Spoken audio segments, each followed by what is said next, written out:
Bonjour à tous, je suis Baptiste Siran, chef pâtissier formateur à l'école Valrhona et aujourd'hui nous allons travailler une recette autour du melon et de la Reine des Prés. Nous allons voir deux versions, une version dessert à l'assiette avec une fine glace royale et une version moins éphémère avec un décor chocolat blanc. Nous allons commencer par le crémeux Inspiration Amande et Reine des Prés et le laisser cristalliser pour le dressage du lendemain. Pour le crémeux Inspiration Amande et Reine des Prés, nous allons commencer par faire l'infusion de Reine des Prés. En faisant chauffer une partie du lait, on versera la Reine des Prés à l'intérieur et on laissera infuser 15 minutes. Notre lait est chaud, nous allons mettre un film par-dessus et laisser infuser pendant 15 minutes. Notre infusion est terminée, nous allons filtrer l'infusion et on va bien presser pour récupérer le maximum d'arômes et tout le lait que la Reine des Prés aura absorbé. Nous allons ajouter la crème et la pâte d'amande et refaire chauffer. Pendant ce temps, nous allons mélanger les œufs entiers et le sucre. On va laisser dissoudre la pâte d'amande.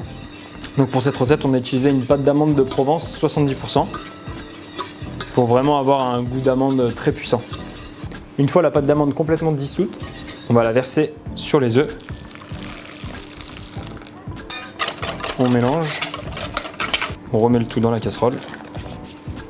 Nous allons cuire notre anglaise jusqu'à 84-85 degrés avec la pâte d'amande et l'infusion Reine des Prés. Nous avons fait fondre partiellement notre chocolat. Notre anglaise est terminée. Nous allons ajouter la masse gélatine. Nous allons commencer notre émulsion en versant une petite partie de notre anglaise sur notre chocolat. Afin de bien homogénéiser notre émulsion, nous allons maintenant passer dans un bec verseur et avec le mixeur plongeant, bien émulsionner notre crémeux.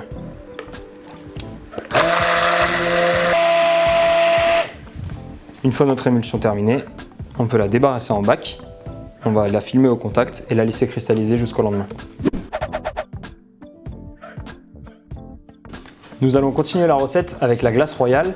Pour cela, il nous faut des blancs qu'on va mettre dans le batteur avec du sucre glace. On va ajouter un vinaigre de sureau, histoire d'apporter une note encore un peu plus florale à la recette. Et l'acidité aussi va aider la glace royale à sécher. Et on met à tourner. Et on va garder un peu de Reine des Prés qu'on va utiliser pour parsemer par-dessus cette glace royale pour lui donner une côté un peu texture et ramener ce goût d'amande ou de tonka qui peut être présent dans la Reine des Prés. Une fois notre glace royale bien mélangée, on peut l'arrêter. On va regarder la texture. Il faut que ça reste quand même assez souple et qu'on puisse l'étaler. Là maintenant on va l'étaler finement sur une feuille rhodoïde, la laisser sécher légèrement, l'emporte-piécer avant qu'elle soit complètement sèche et on la laissera finir de sécher. Donc pour la glace royale, on va mettre environ 250 g sur une feuille rhodoïde 60-40 afin d'avoir la bonne épaisseur sur la feuille.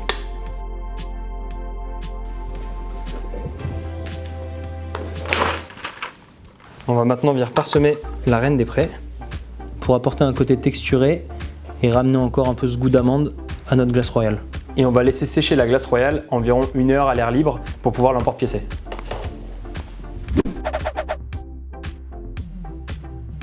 Pour le biscuit, afin d'emmener ce côté un petit peu calisson, on va réaliser une pâte d'orange avec de la fleur d'oranger. Donc on va juste mixer au robot coupe des écorces d'orange qui sont déjà confites avec un petit peu d'eau de fleur d'oranger. Et on va mixer jusqu'à avoir une pâte bien homogène.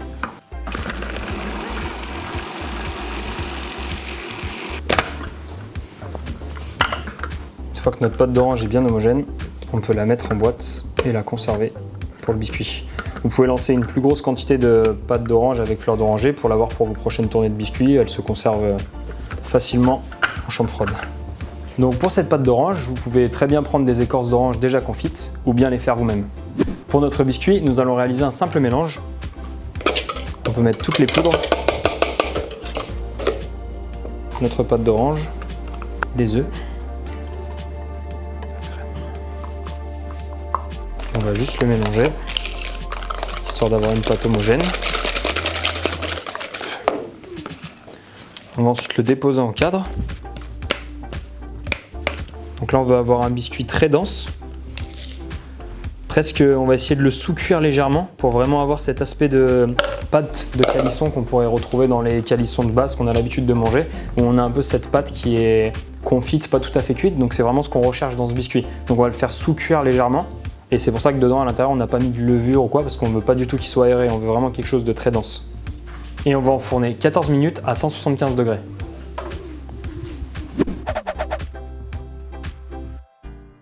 Nous allons réaliser un gel melon. La base de ce gel melon sera simplement du melon qu'on aura récupéré et mixé afin de créer une purée de melon. On commence à la faire chauffer.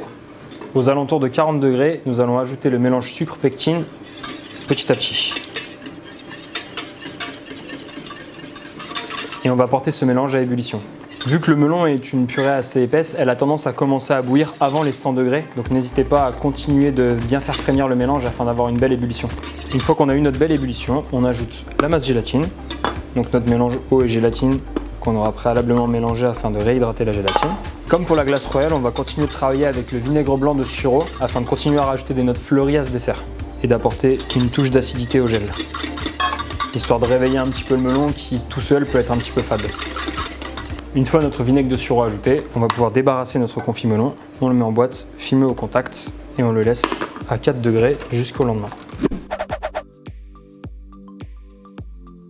Nous allons réaliser la brunoise de melon. Pareil les deux extrémités.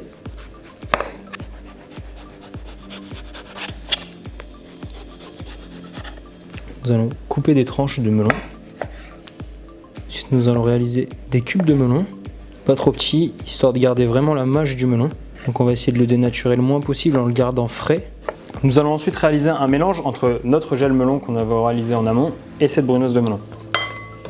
Le gel va nous permettre de lier cette brunoise et de conserver un petit peu cette acidité qu'on a apportée avec le vinaigre de Sureau. Et on peut la conserver pour le service. Idéalement, la faire juste avant le service, histoire que le melon ne rentre pas trop d'eau. Pareil, si jamais c'est un dessert que vous allez refaire en boutique, qu'on verra tout à l'heure avec le décor chocolat, la réaliser tous les matins. Ne pas la faire en avance pour pas que le melon rentre trop d'eau aussi. Après 1 heure de séchage à l'air libre, nous allons récupérer notre glace royale et commencer à l'emporte-piécer. Nous allons utiliser un emporte-pièce en forme de calisson afin de reprendre la forme originale du gâteau.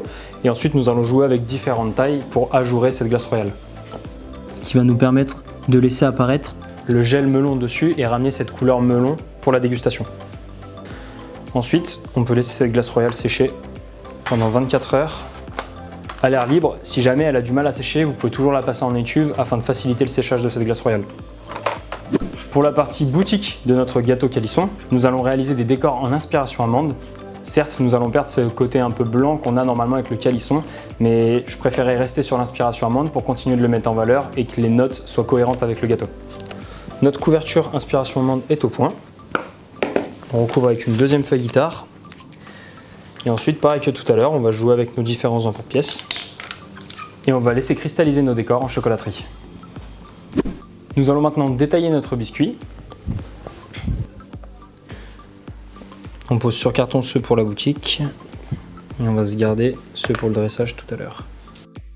Pour la suite, vous avez deux possibilités. Soit vous décidez d'emporte-piécer le centre de votre biscuit afin d'avoir plus de melon dans votre dessert. Soit si vous voulez éviter les chutes, vous pouvez les conserver telles quelles et mettre un petit peu moins de melon. Pour le dressage, nous avons créé une forme dans un carton afin de réaliser le décor du gel melon.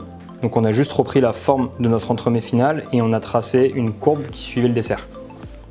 On le dépose au fond de l'assiette et on va venir mettre le gel melon dans cette courbe. Ensuite, nous allons déposer notre biscuit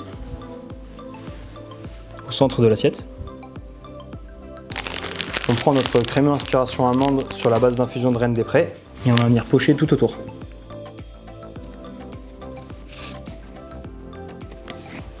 On dépose notre brunoise de melon mélangée avec le gel melon et on termine avec notre glace royale. Avec le gel melon, on vient remplir les aspérités et on va terminer avec quelques pousses. Et voilà pour le dessert de restaurant. Nous allons reprendre le même système pour la partie boutique. Et juste sur cette version-là, on va déposer notre décor chocolat inspiration amande plutôt que les glaces royales. Merci beaucoup de nous avoir suivis, je suis ravi d'avoir pu partager cette recette avec vous. Une recette pleine de fraîcheur avec un fruit qu'on n'a pas forcément l'habitude de retrouver. Donc vous pouvez retrouver la version en boutique et en restaurant et j'espère que cette vidéo vous aura plu.